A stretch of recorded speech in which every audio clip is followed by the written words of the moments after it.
It's really okay. 이거야 되나요?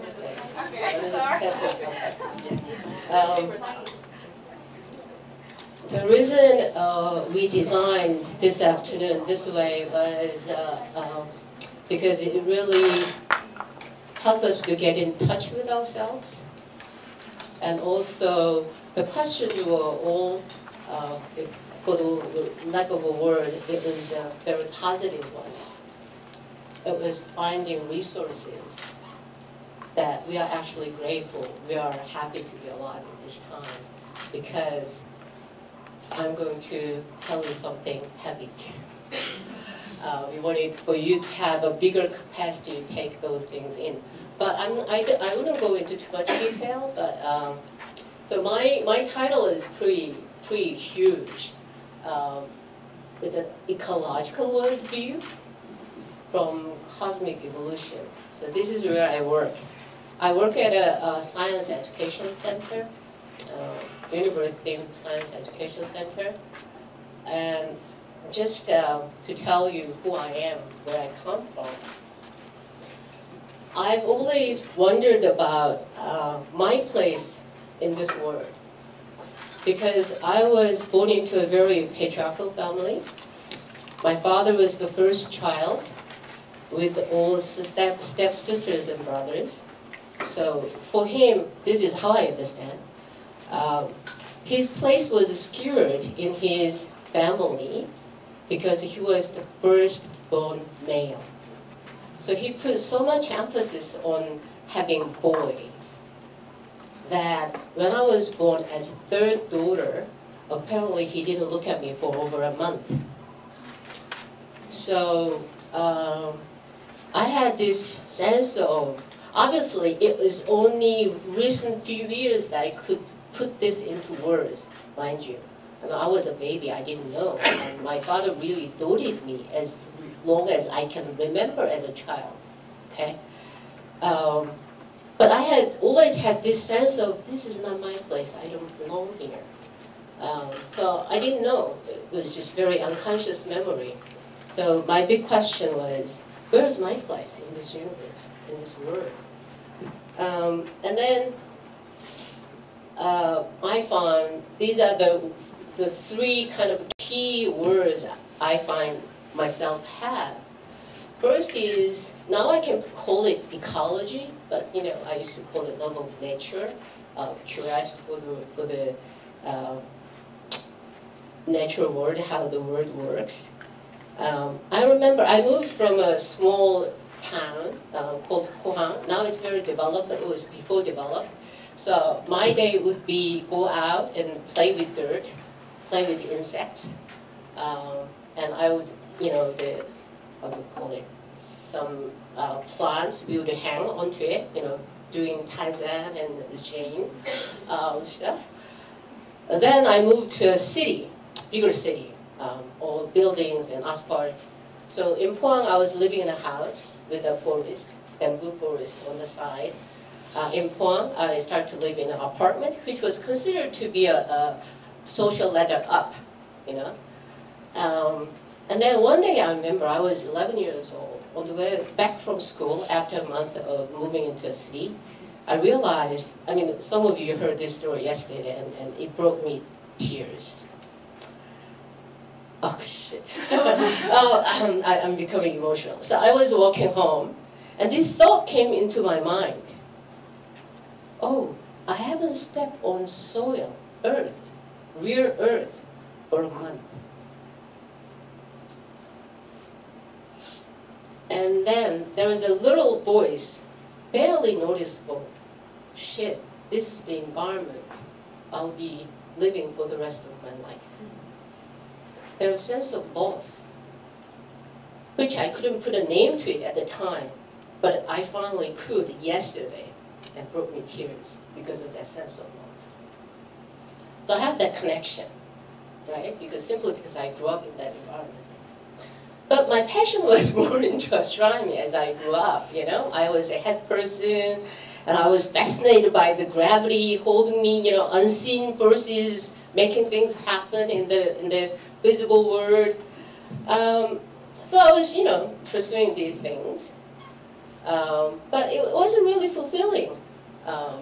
It didn't really give me the answer I had in my life. Who am I? How should I live? What is the place, my place, in all this? So I was a student of astronomy and professional astronomer for 17 years. The answer wasn't given. But I will tell you later, but while I was studying astronomy, I was also co-majored in meteorology. There I encountered the concept of global warming, greenhouse gases. So it was 30 years ago when I first heard about it. And so while I'm studying astronomy, that question of the environmental issues, climate change, was always there. And I thought, it's 30 years ago, people will do something. We are Homo sapiens, the wise ones, will do something. But nothing happened. So with the personal crisis, I got really interested in why people do not change. What makes people change? What drives people? So I got interested in psychology. And also because I wanted to contribute solving this climate crisis, I started studying eco-psychology. So this is what I learned so this is what greenhouse gases do. Sunlight comes in, absorbed by the Earth, re-emitted in a lower energy infrared light. Some of them got absorbed by the atmosphere. The gases, what absorb those infrared light, we call greenhouse gases. Most representative of it being carbon dioxide and methane and stuff. What happens? You all know, right? More carbon dioxide means more energy absorbed, temperature rises, more capacity to hold carbon dioxide, more carbon dioxide go up, more heat trapped, more carbon dioxide, more heat trapped. So, okay, before I go there, greenhouse gases itself is not a bad enemy. Without them, we wouldn't be on Earth. Without them, the average temperature of the Earth would be minus 15 degrees Celsius. With them, average temperature is plus 14 degrees Celsius. Really comfortable temperature zone for life to thrive. But through the processes I described before, it will go into runaway effect, by which I mean this effect is one directional. There is no way coming back. Mind you, I also studied astronomy. So we have the example of Venus, Earth, and Mars. When the greenhouse effect went in one extreme, we have Venus, whose surface temperature is about 460 degrees Celsius. Nothing can live there. Earth, comfortable. Mars, greenhouse effect, not necessarily entirely blame for that, but the opposite direction. It has almost zero, actually 3% atmosphere. So average temperature there, that cold. No life can survive there. So I got that news 30 years ago. It was really shocking. It was really, really shocking. But I really believed we would do something. And I've been doing my bit for the past 30 years. And I thought I was doing enough. And then I saw this 2 years ago. 2018 will be a really memorable year to me. First, we had a really, really severe summer. So people start to notice what climate change is.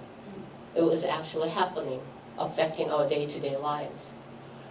And then Greta Thunberg happened, and then there was IPCC's special report talking about 1.5 degrees C. So I just brought this graph from here. So this is a year and the total emission.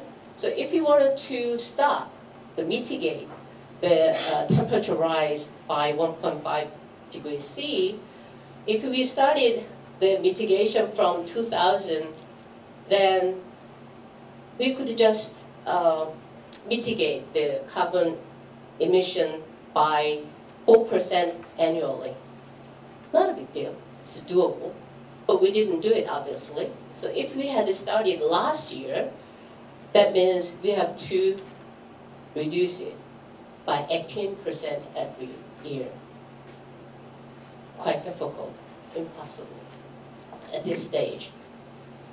So by their calculation, the carbon CO2 budget that's left for us to stop temperature rise below 1.5 degree by 66% chance, then we can still emit 420 gigatons CO2 more.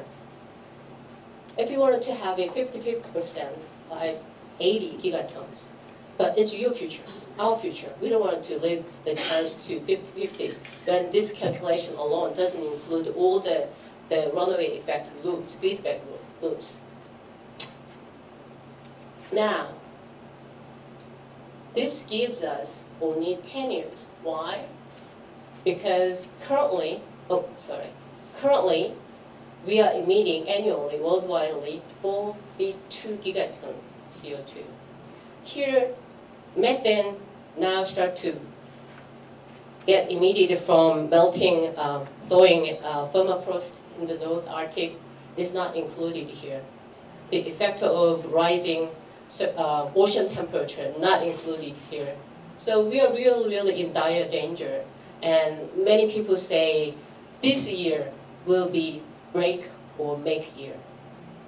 So that's why I drag myself from the comfort of my office and volunteer to be here. And I'm so glad to have met you who all understand this situation and have your own plans to contribute to this issue, including social justice, the decrease of biodiversity or whatnot. We have big issues, but mine is here. Mine is this. So now I'll tell you a story. Okay. Once upon a time, there was a god named Shakti. It's obviously from India. And it's been in a timeless time, spaceless space, for a very, very long time. And then it got bored. So it decided to create a world. So it first creates fire, water, soil. What is missing? But 4 basic ingredients. And then it mixes these 4 ingredients together to create all things in the world. When he or she, we don't know, it's God, finished the work, decided to enter into all these beings, stuff it created. Okay? So just imagine, this is the story you grew up with. You're born in a society.